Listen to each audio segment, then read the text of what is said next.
This is CTV. Don't blink.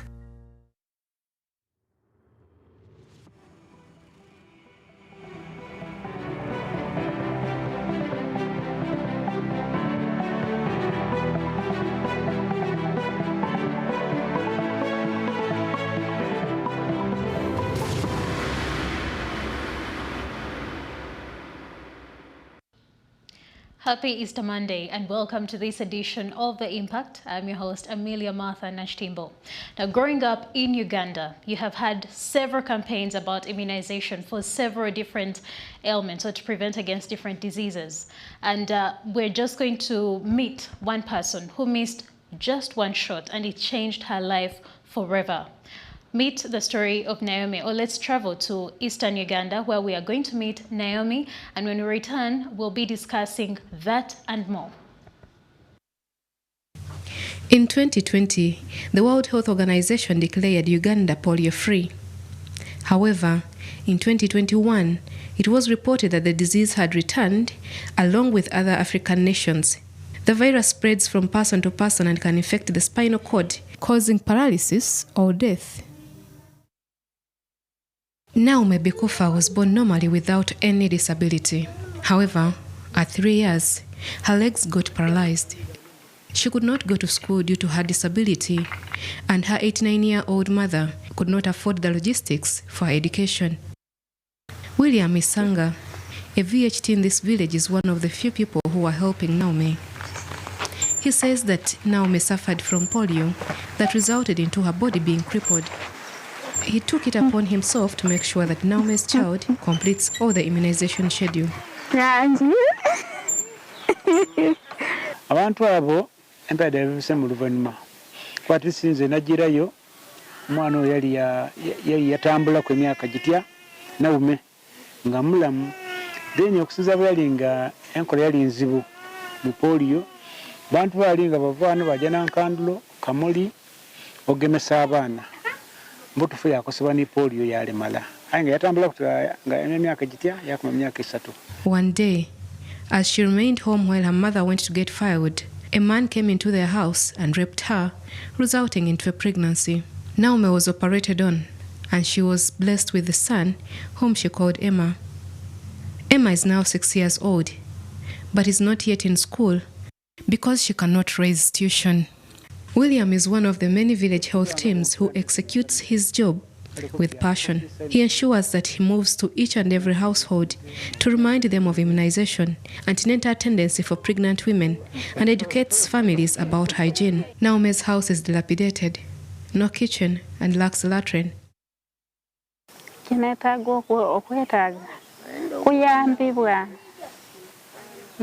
Kuyambibwa kuba ndi awo ntyo baba ye yalumuka talabika olwamala okumpa olubuto nga alumuka tabonekanga n'olwaleero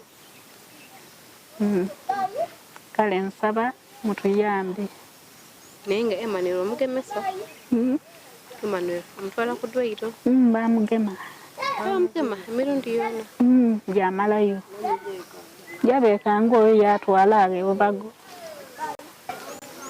bamugema n'amalayo kale nimwebe n'omwidi okutuyamba tuli awo tutyo mu mbeera ng'edde mwatwagaanamu ndiri awo dityo muzeeyi yawumulaira kati tulina eddwaliro eppya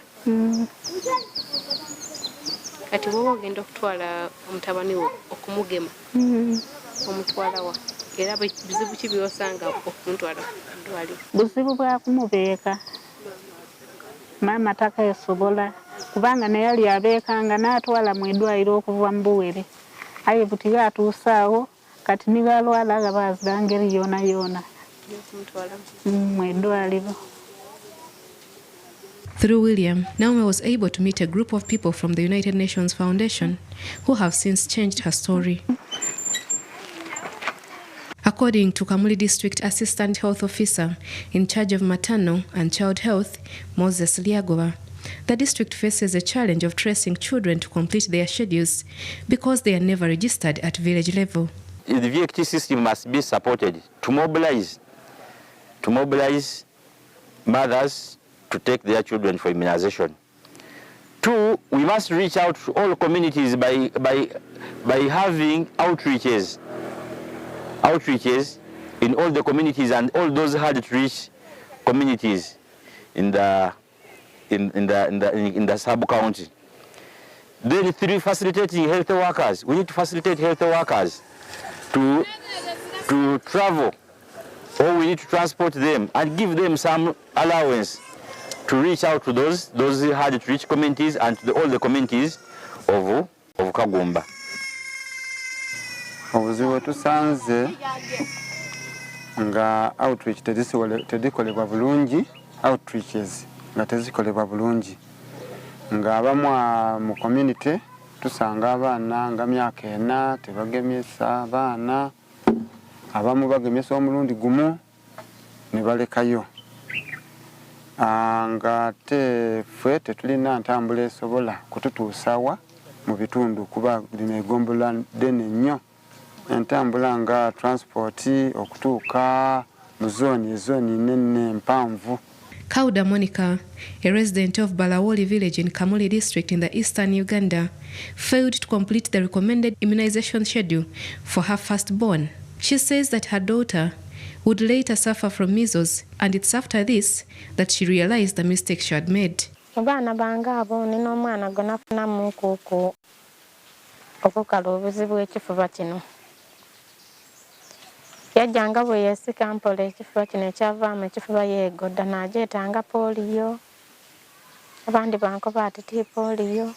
Nayiddukira nti oba engeri y'ennamugemesa akapisa akandi n'entamalayo.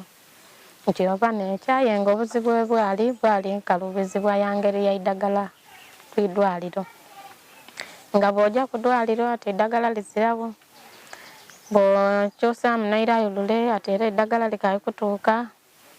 Kale bwabo bugayavu bwange nga nkooye okutambula n'akoba kandeke ekyavaamu n'agayaalira awo. Kati buti saawa eno bano banaasigazaawo abaliwo ab'einuma eno banafuna nga musawo nambi aliwo bagemeseibwa bulungi era tibafunyeku nti paati eno yona wazira kyembabonanga muku nti ni kino. Era omusawo oyo twali tuliwo nga tufuna eddagala supiidi era nga atusomesa bulungi nga alina omutima mulungi. Bwemujja yabasomesa family planning, yabasomesa ku banange okuzaala okugemesa abaana, yabakubiriza nga abakyala. Kale nga buli lwe tujja eddagala livaawo era abaana baife bakolebwako tutayira. Kale nze nfuna ino okunakuwala lw'omusawo waife oyo yatuvaako. Kauda is one of the parents in Kamuli district who contributes to the numbers of children who do not complete the immunization schedules. According to Kamuli District Assistant Health Officer in charge of maternal and child health, Moses Liagova, the district faces a challenge of tracing children to complete their schedules because they are never registered at village level. Again, we need to add on another component whereby we must register all the children every year. If we can register all children in the community, all children who are born in the community, and we follow them up. Then lastly is to monitor defaulters, to trace defaulters. We need to trace defaulters and reach out to them. If we trace them and we give them the necessary support, then we can achieve 100% of our the immunization coverage in Kagumba sub-county. Nabwire Florence, 26 years old, is a resident of Kagumba village in Kagumba sub-county. She's a mother to 6 children. One of her children suffered from polio. Florence notes that she takes the blame for the condition of her child because she neglected her duty to take her child to complete her immunization. Abaana abamu abandi mbaire nga ntera ata mu transport bakuvuga gaali n'ajja Balawoli. Oluusi wano eddwaliro lyeffe libaire nga inafu oluusi wajja okutuuka yati eddagala wazira kyabanga kiri kakatako ate nakwedde okutwala omwana mpoliyo dituuse waboneka ng'era ofuga eggaali wajja ebbalawoli so buti bwe tubanga tufunye wano okumpi nze kulwange empulira bw'esano lyerere kubanga batuwoniizaako olugendo lwe tubeere tufuna kubanga nere tubeere tutuukanga nga batubuuza ebibuuzo nti gumulina eddwaliro ly'Imwere lwaki muvanga ere ni Mwideni aye nga nife tuziransa kuba titubako beti muzire eddagala titubako beekyayi nga tusirika so buti bwe tubanga tunatufunye ku migombola lyaife eirwaliro etuli okumpi tuwulire isano. She says that she went to the facility several times and she would be told that there were no vaccines due to lockdown effects. Lyakuba gives an example of Kagumba Health Center 2 that has been elevated to Health Center 3, where the number of children who have completed the immunization stands at around 66%. He notes that whereas the government and implementing partners provide all the vaccines, the district faces other challenges in community outreaches. Kagumba Health Center 3 was needed, because right now it has been operating in the previous financial year. It has been operating as a health center 2, but we upgraded it to health center 3 because it is a government policy that all sub-counties without a health center 3 must have one. That's how we came to upgrade it from a health center 2 to a health center 3, and it is serving a big community, and it is a hard to reach community. So those are some of the reasons as to why we decided to upgrade it from level 2 to level 3.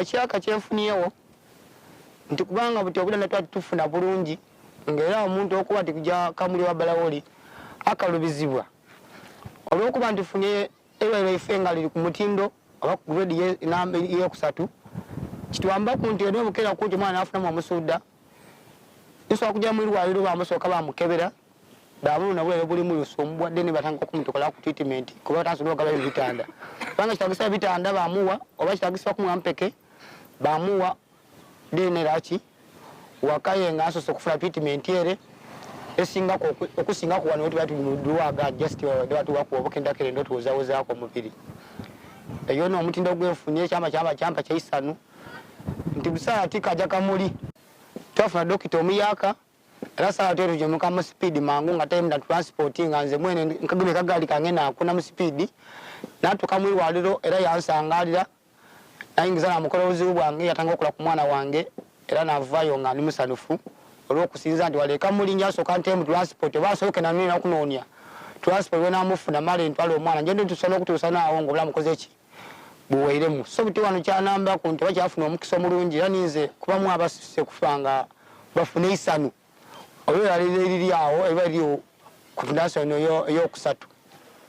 Yeah, services that are offered in a health center 2 may not be may be lower than that of a health center 3. So the services, the human resource also changes. The supplies change. But you know, we still have challenges. We always don't have enough provided by government. We are always supported by IPs to bridge those gaps. I met Christopher at Kagumba Health Center 3 while on his daily routine of supporting health workers and patients. He tells me that he has been a voluntary health worker since 1996. He has been doing this voluntary work because he loves to see his people healthy. He, however, says that although the vaccines are readily available, reaching communities is a challenge due to logistics such as transportation. Kubera VHT natandika 1996. Ki ekyakuwaliriza ennyo okuba VHT? Ekyampaliriza kuyamba community ebeere nga nkonekitinga abalwadde n'abasawo benga bategeera ebifa ku ddwaliro nakubiriza abakyala bajje mu ddwaliro ab'embuto. Bizibu ki by'osanze? Kati ebizibu bye tusanze tusanga abamu abazadde ng'abaana tebabagemye bulungi nga olwisi amuleeta mulundi gumu n'akomaawo nga tukebera ebipande omulundi gumu nga tagemesa mwana kumalayo poliyo yonna. Kati ne tufuna obuzibu nga tetulina basawo ng'omusawo ali omu yakola ku ebyo yazaalisa ffe ba VHT abasawo ne betubeebaza ne batusomesa ne tubayambako nga tujjanjaba abantu ng'oli azaalisa ife ne tukola omulimu ogwo ogw'okuyamba era n'entambula ffe twagemesanga nga tetulina ntambula tutambula bigere okutuukayo era nakati tetulina ntambula ku ddwaliro tukozesa bwa bugaali bwaffe ne tugenda okugemesa abagemesa ba VHT otukola ku ddwaliro tuliwo nga 5 tweka abamu tebajja ku ddwaliro eno yegombolola yatandika dda okumala emyaka nga 3 ebeera mu kizimbe muno eri wano eri Kasolwe. Some of the needs, like specifically for immunization, government provides the logistics, like vaccines. We are well stocked. We get enough vaccines and we have never registered any stock out of vaccines. But there are other key important issues like registration of children in the communities, so that when children come, before they come, we must register them and know how many children are in a particular village and how many have we reached and how many have not received the immunization services. That one is not supported by government. And also those who come, we need to monitor, have they completed their immunization? Have they followed the immunization schedule? But most of the children don't complete, like in specifically for Kagumba. The dropout rates, children who access services are many to a tune of 90%. But when you look at those who complete, the numbers greatly reduce. So utilization of services are low. And that means that a number of children default immunization. They don't complete the immunization schedule. And some of them don't follow the schedule. Because like for after BCG, the child is supposed to be brought back after 1.5 months, then after every month for 3 times to complete the DPT 1 to DPT 3. Then wait to come back to complete immunization at 9 months with measles rubella vaccine. But when you follow through when you analyze the data, specifically for Kagumba, it is low because the children who have completed their immunization stands at 66%. So a number of them don't complete. Yet most of these, all conditions are bad. We don't want any child to get any of those immunizable diseases. But specifically they miss out measles. Yet measles is very wide and it can really affect a big number of the children and our communities, and it ends up giving our children complications. So those challenges are many, and also the deworming, the vitamin A, they miss out on those ones, yet we give them at 6 months, at 11 months, then continue up to 5 years. So a number of our children are missing out on those key important vaccines and the supplements to their health. Either provision of a motorcycle and fuel, or giving them transport refund on a monthly basis or a weekly basis to travel, to enable them to travel to the outreach posts. These outreaches help us to arrest some of those immunizable diseases. You know, they say the best gift you can give to a child less than 5 years is to ensure complete immunization. And if we can do that, then we expect to have a brighter Uganda. Kyendowooza kikolebwe babe nga batuwa abasawo abasobola okugemesa abaana. Tulina abasawo batono wano nga tetusobola kutambula buli outreach ne tugemesa abaana. Netuyamba abantu abali ewala eyo. Since this one was upgraded to Health Center 3, so they had to seek for my services. That's why I was brought here now. Of course, we have activities. We have routine activities among us. As you can see, we are having immunization. So you can see some of our staffs and then the VHTs. Some volunteers are also helping. we had to bring it outside because of the COVID issue. So to make sure there is this social distance, since most of these communities here have not yet been given the masks, so we could not handle the exercise from inside. Immunization coverage has been very low in this facility. First of all, because of understaffing, and then the distance from one village to another, and then the staffing. In fact, we had only 1 or 2 staffs here, so that could not be enough to do what? To cover all this. So as I talk now, we are trying to make sure at least we bridge that gap in order to cover those lost children who are to get their immunizations. There are some of the vaccines which we are supposed to get, but they couldn't because of problem of what? Distance. And then you see some of those villages inside there, the roads are impassable, and for staff to pass, it becomes hard. So what they do is they just leave it. And then this water, assuming we had full admission to the capacity, and this is the only water which serves all these people here, and yet we have to use for cleaning, patients have to use, so it is not enough. If we could have our own borehole within the facility, it could do a very good work. Kuza bukyatandika programu eno yogemesa abaana nizo zimutufa akendere mbaana ni polio okusinga tuyagane baana bato nga balemaire olwa programu eno kwetambira bulungi.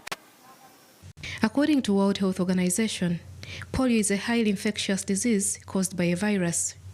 It invades the nervous system and can cause total paralysis in a matter of hours. The virus is transmitted by person to person, spread mainly through the fecal-oral route, or less frequently by a common vehicle, for example, contaminated food or water, and multiplies in the intestine. Initial symptoms are fever, fatigue, headache, vomiting, stiffness of the neck, and pain in the limbs. 1 in 200 infections leads to irreversible paralysis, usually in the legs. Among those paralyzed, 5% to 10% die when their breathing muscles become immobilized. The government of Uganda has rolled out vaccination of children against COVID-19. However, this has been received with mixed feelings, as some of the population are skeptical of the side effects of the vaccine on the children. What you can't do with scientists is to ask them to lie for you. They don't. So if there was importance associated with any of our vaccines, with the millions of scientists globally, would we have an easy time? I doubt it. Yes, people could be convinced psychologically and be important. That's a different issue. But the vaccines don't do that. And this is not a new story, because we heard it in polio, we heard it in measles, we heard it in a lot of medical interventions. I understand people could be apprehensive, and that could lead to such things. But vaccines are like drugs. They can cause those mild side effects, which is expected. And the key question the scientists ask themselves, if this medical concern occurs, can it be managed? Yes, it can be managed. And the person can handle this side effect for about 24, 48 hours, or even 72 hours. If you cannot manage that 72 hours, they can give you some drugs to manage those side effects. And as I talk now, many of us developed some fevers, some joint pains, but we told you, please take some paracetamol, drink a lot of water, relax. And within a few days, the person was already up and around, continuing with their normal work. We still need more vaccines. Our supply is not 100% guaranteed. But that's not the problem we are having today. What we are having today as a problem are two things. One is making sure the vaccines reach from the store to the arms, the operational aspect of it. The other is making that fast enough for us not to have the good vaccines expire. I think those are the major issues we are having. Nafunamu ku obuzibu kuba natuuka n'okumobilizinga nga n'abantu njana bagenda olusi waka kyali kizibu omuntu atya okutambula okutuuka ku malwaliro wali tukola outreach ng'olusi omuntu akati najja ntema outreach nizo ofuna obuzibu obw'obulwale buno kale kibaire kibi covid kusinga kyembwinemu kireeteire n'abantu ino obwavu. Village health teams were established by Ministry of Health to empower communities to take part in the decisions that affect their health, mobilize communities for health programs, and strengthen the delivery of health services at household level. With connections through William to various individuals, Naomi has been able to train in tailoring, got a sewing machine, a wheelchair, and have had her dilapidated house renovated, a kitchen constructed, and a toilet. Efumbiro neeyagala era nfumba bulungi ng'amaadi sikaagawulira nga gankuba nga gankuba n'empewo tekaatufuuwa tekaafuuwa na muliro mu ziiko tuba tufumba bulungi nga n'emmere tekona. Budaabudaabulire wasiimu gemesa abaana nkola home visits okubona abantu bange bali. William has been playing this role since 2002 voluntarily. However, the worry is Naomi's mother, Elvida, died last year, and now Naomi stays alone in the house with her son, Emma.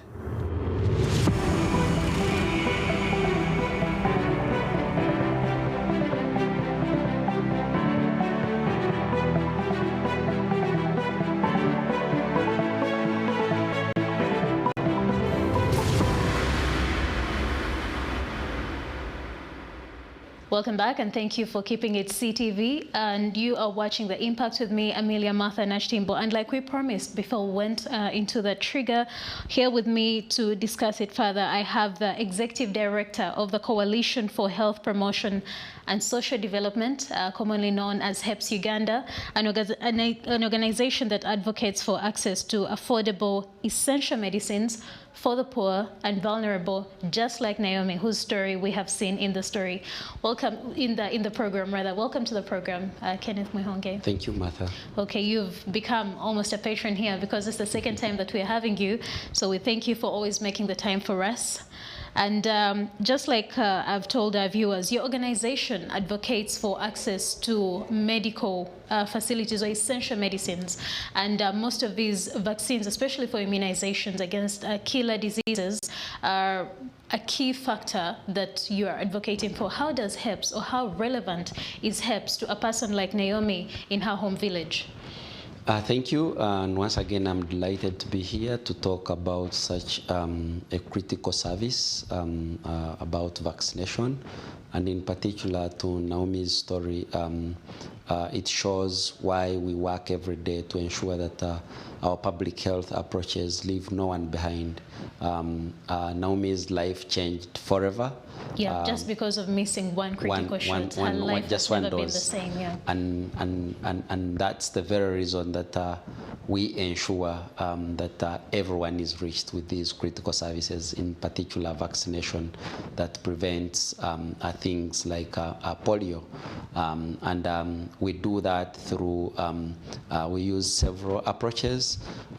One is ensuring that our health policies leave no one behind, what we call pro-people health policies, participating in their development and monitoring their implementation. And secondly, we mobilize communities to utilize these services that are available within their communities, and that's what HEPS does, and in particular access to medicines and vaccines as well. Okay, you've stated it like a very good NGO would, a lot of advocacy language and access. But I understand, of course, in a country like Uganda, we have so many non-government organizations which are doing that work. What unique thing are you bringing to the table as HEPS that sets you apart from the other organizations?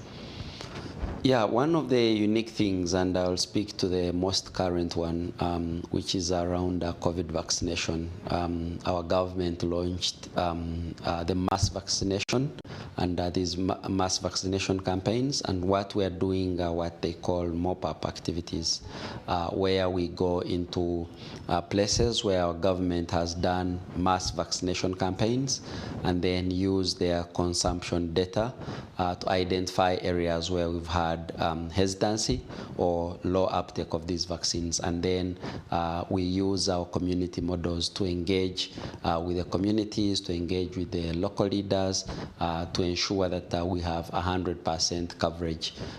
So that's something that is unique that we are doing, that ensures that no one is left behind. Right. And you're talking about masses and COVID vaccination. We'll come to that a little later. To just help us have a clear idea, when you talk about reaching the masses and access to healthcare, taking it to the people, what coverage are we looking at? Because quite frankly, you may not be able to cover all the 44 million Ugandans or thereabout.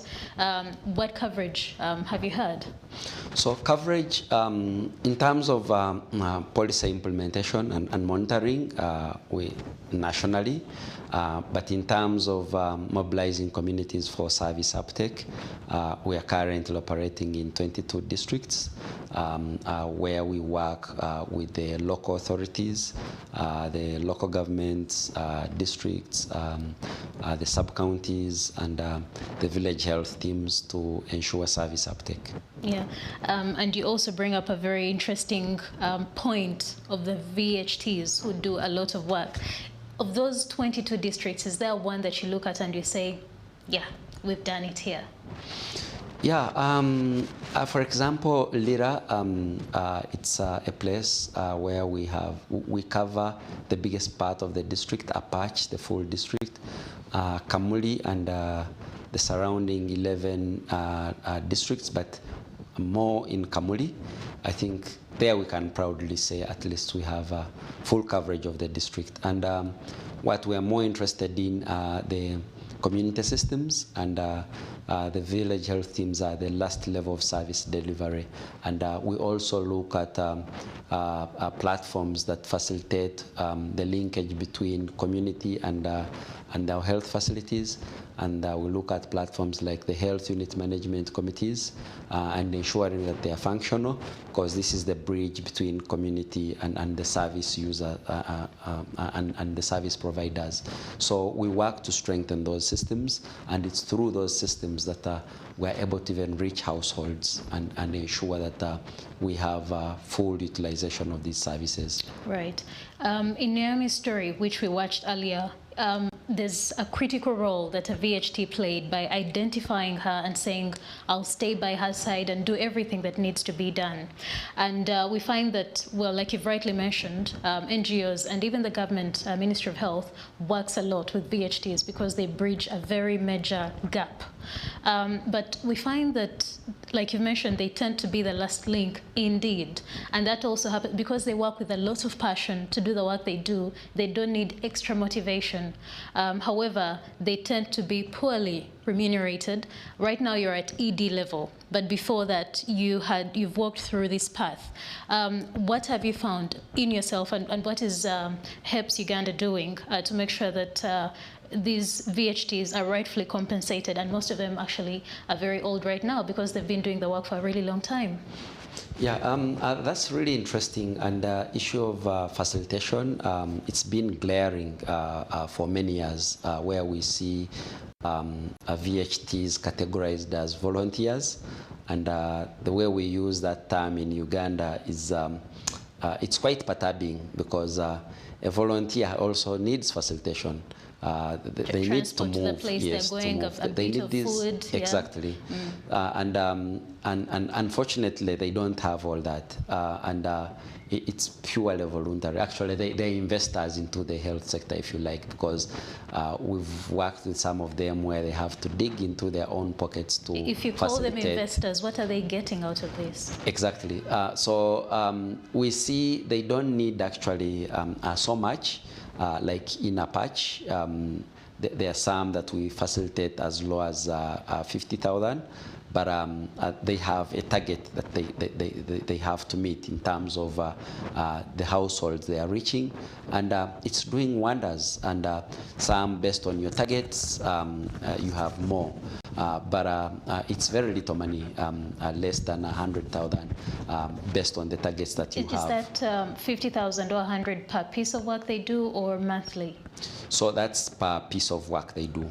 But compared to the standard of living, but also the minimum wage of a public servant, a lay public servant, I think it's still way below what they earn. But the point is the output of that in terms of getting us better health outcomes through full utilization and dissemination of information. I think they play a very, very critical role. And it's often said in Uganda, 70% of the diseases that we have are preventable. But though that's only possible when we have foot soldiers, if you like, those that are reaching these households, and these are none other than VHTs. So if we invested in the VHT system, we are averting 70% of these diseases.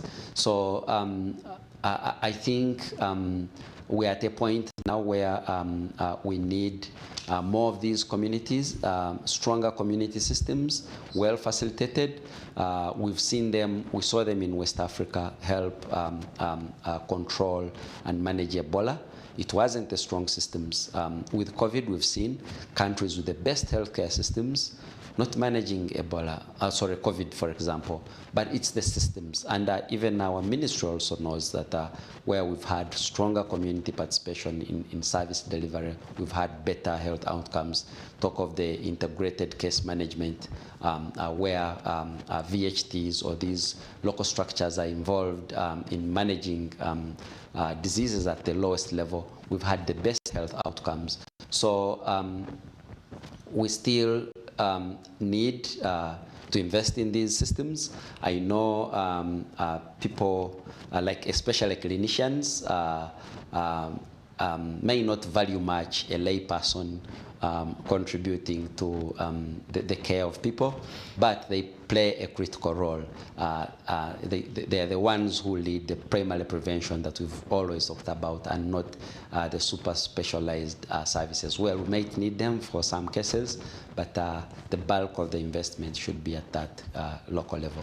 It's interesting when you say that, because right now I think we have no cases of COVID-19, that especially hospitalized cases to speak of. Do you think, or from the research and the observation that you've had as HEPS, that VHTs have played a very huge role in this? Definitely. I can speak to the mass vaccination campaigns. It's the VHTs that are leading this household mobilization of people to utilize these services. And they are the ones that disseminated this information. Stay home, wear a mask, where we had mass media, but they were on ground passing on this information.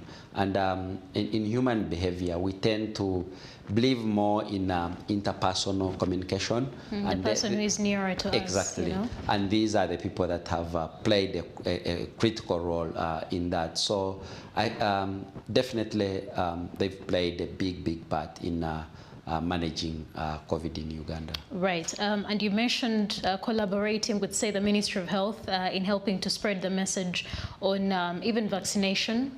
But I understand that because it was very difficult to get COVID vaccines, especially last year and the other year, there is a damping down of the message so that you don't spread the message too wide, too fast, and then there's a lot of demand and you're not able to deliver, and there's a case of panic. How have you navigated that? How have you cleverly put the message to encourage people to go for vaccination while at the same time not causing panic?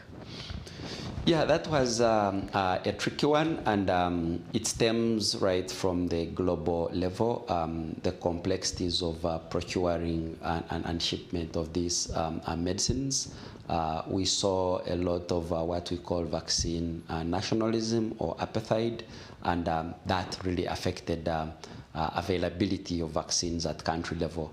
So it was a very difficult thing when you're telling people come for vaccination, and it was also another thing having enough supplies available. For us on the receiving end, we may not have seen how you did that. So what kind of messaging did you use? Or when you say mass messaging, but then how do you balance between the lines? How have you balanced between those two lines? So one was identifying some of the most vulnerable populations, and that helped us manage the numbers of those that we're supposed to reach. So going by category helped mobilize the people you need, but also as per what you have, what you would say, cutting the cloth, cutting the coat according to the cloth available. So that's the approach that was used. And as more and more are coming on board, then we are widening the eligibility criteria. And for now, actually, even going for children above 5 years, we have 17 million eligible children for vaccination. And before, it wasn't a priority population. One, because there were no vaccines that have been tried on children, but now we have them. We have, for example, Pfizer, which has been tried on children, and it's safe for children. And we now have at least enough flow of these vaccines in country. So going by the eligibility criteria was the one way we managed the numbers, but also the expectations, and also not running out of stocks. Right. You mentioned the children. Last week, World Health Organization, the Uganda branch, and the Ministry of Health started pushing out the message, encouraging parents, to take their children for vaccination. However, we do have cases of vaccine apathy. If this parent has not been able to go for a vaccine themselves, how do you convince them to take their child for vaccination? That's a good question. And our belief, and from experience, it's giving people the right and correct information about vaccination, about interpreting this science to a lay person of the importance of vaccination. And we've seen when you pass on this correct and accurate information and consistent information, the uptake goes up. And as Uganda, we are lucky we've had one of the most successful vaccination or immunization campaigns among children. We are known for that globally. And it's due to aggressive community mobilization, where we involve our local leaders, and the local government structures that we have. We have the RDCs from the President's office leading, making sure that our leaders are doing their job on ground. But that was for, like diseases that had been there and had been known. Yes. COVID is an unknown animal, which we're still doing research on. Yep. So that's where the tricky bit of getting people to buy into the message comes in, not so? Yeah, definitely. I think now the messaging has to change, because now it's going to be more of a routine immunization or vaccination. Before, people went because they were scared of dying and seeing what's out there. Or because they have to travel and they have no option. Absolutely. Yeah. But now we have to take a public health approach, a community empowerment or consumer empowerment approach, where we empower people with this information and the importance of vaccination for them to willingly utilize this service. And in particular for the age band I talked about of children above 5 years, we are seeing peculiar impact or serious impact on these children. We have what we call multi-system inflammation syndrome, where we see multiple organs among children are inflamed. For example, the heart, the lungs, and that's a unique way it affects children, and it's very dangerous and also can lead to death. So we need to prioritize them as children now that we have safe vaccines for them, and that's the message now that we need to be passing on. The packaging of the message and how we deliver it now has to change. Before it was more of, in public health we use different approaches. There is where you can use the impact, like Naomi's story, to mobilize people to use the services who want to be like Naomi. But in the long run, you notice that you cannot encourage people to utilize the services based on threats or fear. And you have to pass on information for them to willingly, knowing the impact, but for them to willingly utilize the service. And now that's the approach our government you're taking. Yes. Indeed, and we'll be discussing more on the opportunities and challenges of immunization that government and other stakeholders are working on when we return from this short break.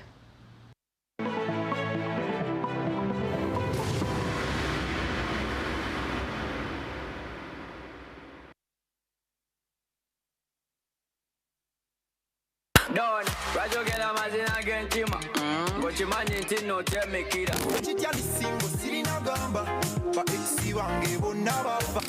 Every time it clocks 11 a.m. on CTV, we bring you the only certified morning party, the branch request. So I would love to listen to everything. Then you put your hand, go work. If you believe it, say amen. If you believe it, say amen. I would like to listen to Toast by Coffee. More fire. Shiba. Yes. So my name is Starbun Tim.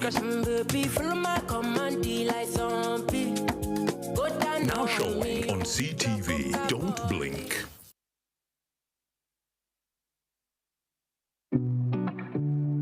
CTV is now on StarTimes. You can now catch all your favorite programs, our daily comprehensive news bulletins, and so much more on StarTimes channel number 248. Stay tuned for a world of endless possibilities. CTV, don't blink.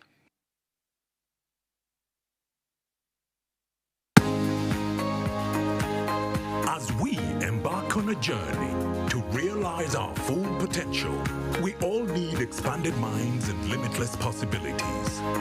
We need to be accurately informed. CTV is your growth partner. With reliable, in-depth news, we tell the story from all perspectives. We bring you the story in real time. Catch our comprehensive daily bulletins in Juba Egolobye at 7 p.m. and PM edition at 9 p.m. CTV, don't blink.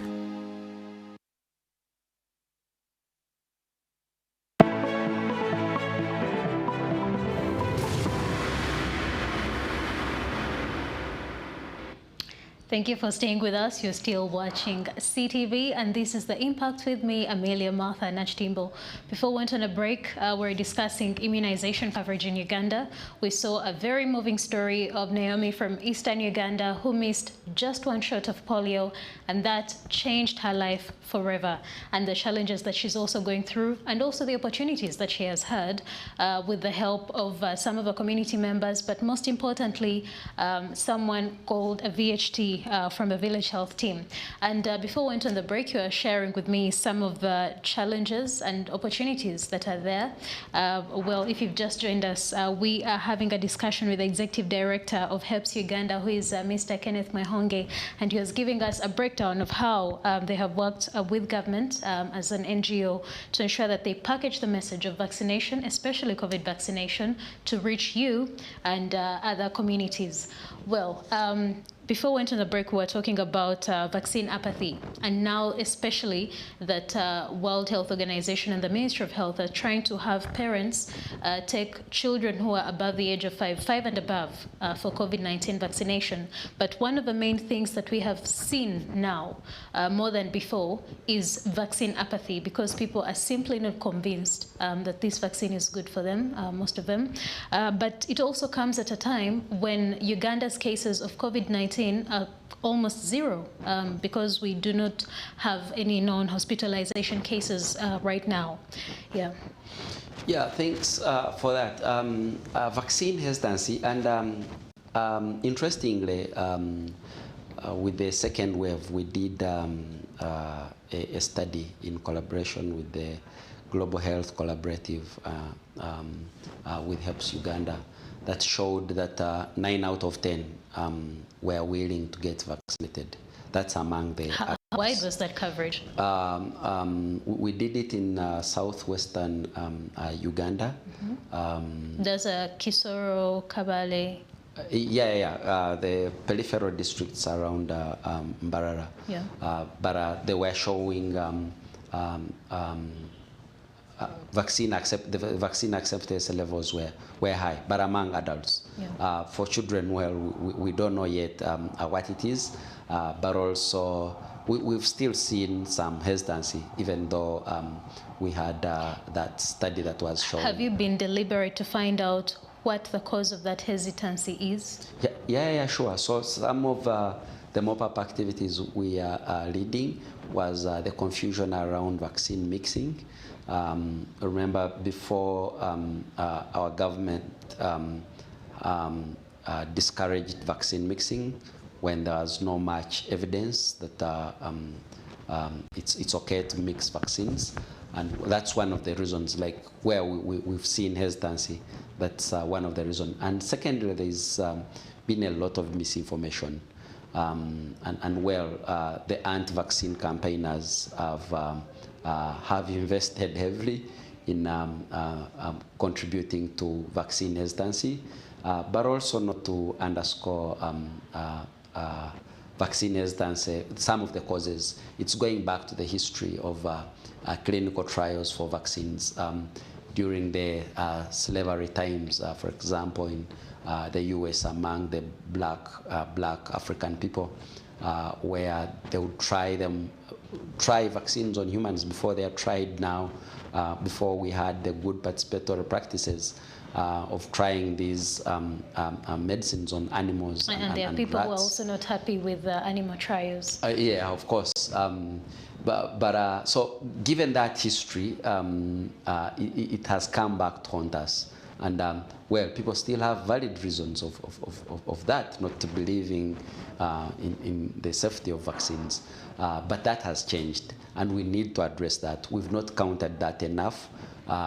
We've not counted the wrong information that's going out there, and it needs stronger... Do you need to counter or to address the valid reasons that these people are bringing, like you've said? Exactly.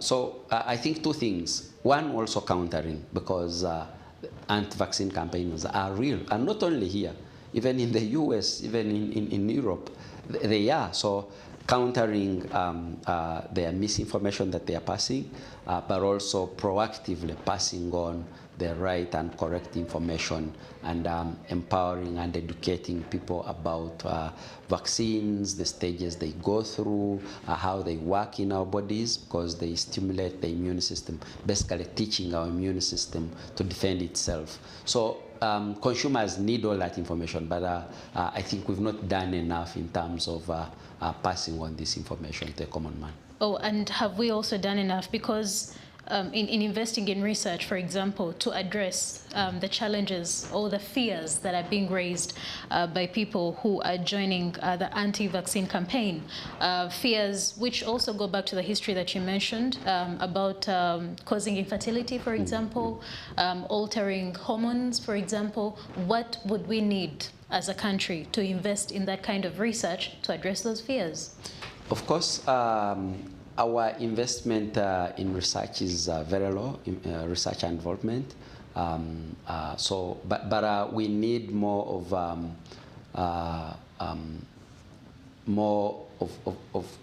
of dissemination of this right information. And interestingly, we have this information lying within our ministries and not well disseminated out there. So we need to intensify that dissemination to communities, or also take advantage of the congregate settings. And these are some of the opportunities, like schools. We have mobilized communities like churches. I think it was a missed opportunity during lockdown. where we didn't have these congregate settings in place. Well, people but went now, to Zoom and radios. Exactly. But now that we are back. But since you're telling us about being intentional, especially in the messaging, and we're saying there's also action that needs to be done in terms of research, as HEPS Uganda, what percentage of your budget have you dedicated to this? So being an advocacy and health promotion organization, we base on evidence, empirical evidence. So our biggest funding goes actually into research. Everything we do is based on research and locally generated research. So the primary intervention of our work is research. That's the basis of anything that we do. Okay, so that's research in general access to healthcare. Yes. How about the specific budget to immunization?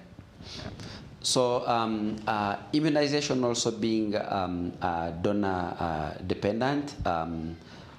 Before we did not even have a budget line to do this work, but we leveraged on some of our unrestricted funding to come and complement government. I think it's later that we saw some of these resources now start coming in to support full vaccination programs.